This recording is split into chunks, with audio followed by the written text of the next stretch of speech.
Se alguma vez já existiu um homem que pudesse se chamar de eleito, esse homem era Judas.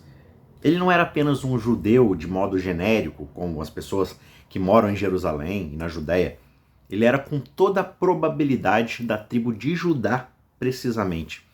Certamente o seu próprio nome, Judas, é uma derivação do nome Judá, né, que se refere não apenas ao reino do sul de Israel, mas também à própria tribo real, da qual Davi era rei e o próprio Jesus Cristo era descendente.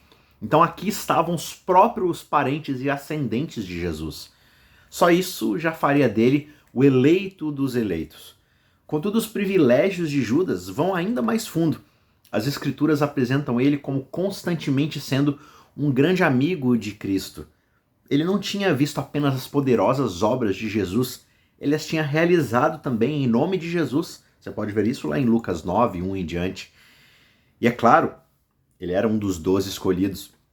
Só que mais ainda, ele foi escolhido como tesoureiro do grupo, segundo João capítulo 12, verso 6. Tudo isso, nesse sentido, faz com que ele seja o eleito dos eleitos, dos eleitos, dos eleitos. E ainda assim, aqui está o que este escolhido faz aquele que é o eternamente escolhido. A Bíblia diz que enquanto Jesus ainda falava, eis que chegou uma multidão. E um dos 12, que se chamava Judas, vinha à frente deles e se aproximou de Jesus para o beijar. Jesus, porém, lhes disse: Judas, é com um beijo que você trai o Filho do Homem? Lucas 22, 47 e 48.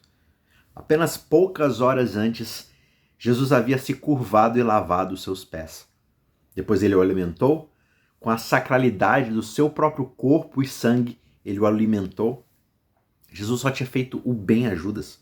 E, no entanto, o que ele recebe em troca é traição. E ele é traído com um beijo. É interessante que, biblicamente falando, um beijo não é apenas um sinal de intimidade, de amizade, um cumprimento social. É também um ato de adoração. Uma das palavras bíblicas-chave para a adoração, que é proskuneo, significa literalmente beijar para ou beijar a. Portanto, vamos pensar aqui, por exemplo, no Salmo 2, onde os reis da terra são ordenados a adorar o Senhor e no mesmo fôlego beijar o seu filho. Salmo 2, 10 e 12. Aqui está um beijo literal no filho do próprio Senhor, por um judaíta, um judeu de linhagem real. Esta que deveria ser a essência da adoração, na verdade é o cúmulo da traição. E essa é a imagem da Bíblia sobre a humanidade. Foi Judas, o eleito dos eleitos, quem traiu Jesus. E ele o trai com os melhores dos melhores, ou seja, o establishment da religião judaica. E estes também, com a ajuda dos mais poderosos, os romanos, crucificam o Senhor da glória. A humanidade não está participando com Jesus da sua obra salvífica. Ninguém ajuda Jesus quando ele está no seu processo de salvação do mundo. Simão, que é a rocha, falha, o deserta e o nega. E o próprio Judas, o próprio Judas, o trai. Os filhos de Abraão condenam Jesus à morte. O melhor que a humanidade tem a oferecer não é uma ajuda para Jesus. Na verdade, é ainda mais problema e a própria causa da sua morte. E quanto mais nós reivindicamos força, sabedoria, retidão, mais cúmplices nós parecemos ser em seu assassinato.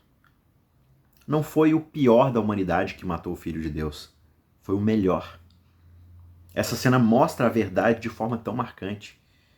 De fora nós vemos um homem respeitável, de boa criação, adorando o Senhor. E na verdade, é a própria traição a Deus. Quando se trata de salvação, a humanidade só se interpõe no caminho do Senhor. E o melhor da humanidade, aparecendo com o melhor das intenções, revela-se totalmente traição. Nada dentro de nós contribui para a nossa salvação. Só que graças a Deus, porque nós temos Jesus Cristo, o fiel judaíta, da linhagem real, o melhor que Deus tem a nos oferecer.